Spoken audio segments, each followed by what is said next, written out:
Agora são 3h08 pelo horário de Brasília. A gente vê que representantes do setor cafeeiro apresentaram também nessa quarta-feira argumentos para tentar reverter a tarifa de 50% sobre o produto brasileiro enviado aos Estados Unidos durante essa audiência pública na investigação comercial 301, aberta pelo escritório do representante comercial dos Estados Unidos. Bom, vamos saber exatamente o que foi dito por lá na minha conversa de agora ao vivo com o diretor-geral do Conselho dos Exportadores de Café do Brasil, Marcos Matos. Marcos, bom dia, boa tarde, perdão, seja bem-vindo aqui com a gente, tudo bem com você? Olá, Felipe. Boa tarde a você, boa tarde a todos. Uma satisfação estarmos juntos. Muito bem, Marcos. Bom, conta pra gente como foi a sua contribuição na audiência. Eu dei uma lida ali, vi que você teve a oportunidade de participar, deu algumas palavrinhas por lá. Então, o que em nome do Secafé você pôde dizer aí nessa oportunidade?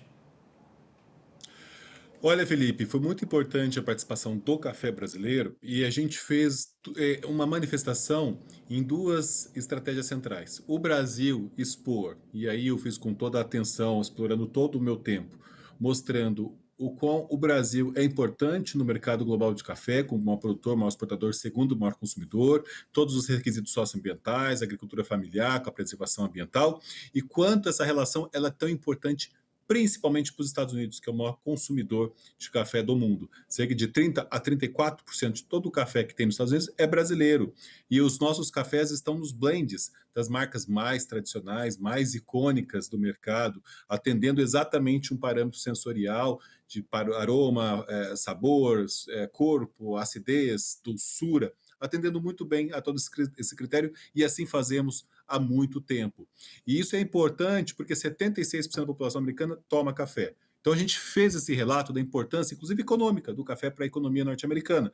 1,2% do PIB é gerado pelo mundo do café. A cada $1 que Estados Unidos importa de cafés, agrega 43 na economia. São 2,2 milhões de empregos, com 343 bilhões de dólares de faturamento. Então veja, isso foi dito. E a nossa contraparte, isso estava no painel 1, juntamente com a representante da CNA. No painel 4 estava o presidente da National Coffee Association, e ele fez um relato técnico sobre a importância do café brasileiro nos Estados Unidos. E ele fez as suas impressões pessoais por ir ao Brasil muitas vezes, e nós o levamos, fizemos conhecer os produtores, as regiões produtoras, as empresas cooperativas. Então, o café foi o produto que melhor se estruturou para defender o Brasil na investigação 301. A gente tem conversado aqui com representantes de diversas cadeias, né, de diversas categorias, setores, e a gente ouve muito falar sobre a percepção de que a economia americana, de que os importadores, de que a população já tem começado a sentir, de fato, efeitos de tudo isso, do tarifaço, enfim. Na sua avaliação, essa imposição da tarifa, ela pode gerar aumentos no preço do café aí, nos Estados Unidos, também da inflação americana, é um reflexo que não só a gente sente, mas eles também? Sem dúvida, Felipe, isso eu já estou identificando, conversando com as pessoas aqui em Washington, visitando as cafeterias. Eles já relatam que é mais difícil ter cafés brasileiros, e isso porque a gente está no começo do tarifaço e produtos que tinham sido embarcados, né, até antes de 6 de agosto, tem até 5 de outubro para chegar. Mas já há uma situação muito complexa, de preços mais altos e essas perguntas sobre o que está acontecendo, como está difícil estar mais próximo do café brasileiro. No dia 31 de julho, a cotação do café arábica em Nova York, na Bolsa de Nova York, que é a referência global, estava 284 centes dólar por libra peso. Isso 31 de julho. Agora, nesses dias, nós estamos falando aí por volta de 380 centes dólar por libra peso, aumento de 35%. E se a gente aplica 50% de tarifa em cima do produto brasileiro, nós vamos para 570, 580 centes dólar por libra peso. Ou seja, perdemos totalmente a competitividade. Por isso que em agosto a gente reduziu 55% das vendas para os Estados Unidos em relação a julho, e a Alemanha, que era até então a segunda posição, passa a ser o primeiro com um aumento de 55%. Então veja, desbalanceou todo o mercado. Você tem acompanhado de perto, né, todas essas negociações, inclusive essa investigação aí que está em curso. E você, na sua avaliação, essa investigação ela traz alguns desafios para o Brasil, Marcos? As possibilidades de defesa nossa que, digamos assim, são restritas nessa situação? Sim, é um risco muito grande que nós estamos correndo, porque as tarifas, elas são questionadas o tempo todo, inclusive na justiça. E quando a gente tem uma perspectiva de que isso não vai ser tão simples para a administração Trump consolidá-las, porque até mesmo as reações da Suprema Corte são difíceis de prever, não vão abraçar de imediato as tarifas, e há sim riscos que elas caiam, mas a investigação, o resultado dessa investigação, ela justifica as tarifas para o Brasil por outros critérios, nos eixos e nos temas que a entrevistada anterior, a minha amiga Suemi, explicou para todos os seus telespectadores. Então, é um risco muito grande, e é um teatro de cartas que ali já estava combinado.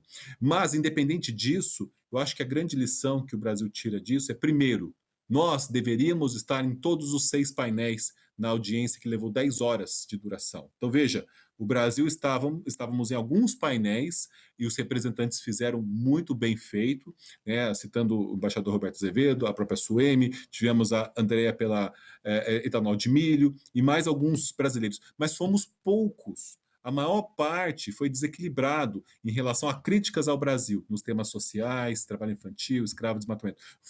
E certos painéis não tinham brasileiros para fazer essa contraponto. Ou seja, ali o momento é para cada segmento deveria estar representado, e não só as entidades transversais, porque as vozes tempo limitado para cada um, de 5 minutos, mais alguns questionamentos que a gente recebe. Então, foi uma falha, né? O Brasil tinha que estar mais representado, com muito mais representações e pessoas representando segmentos.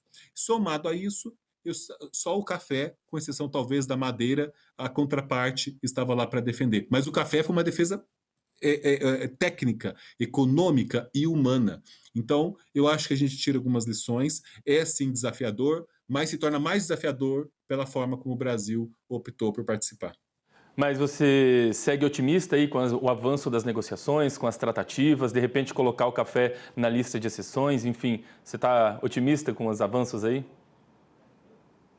Olha, otimista nós sempre temos que ser, porque no agro a gente enfrenta batalhas desproporcionais, e essa é uma delas. Mas, assim como a economia, a política ela tem ciclos.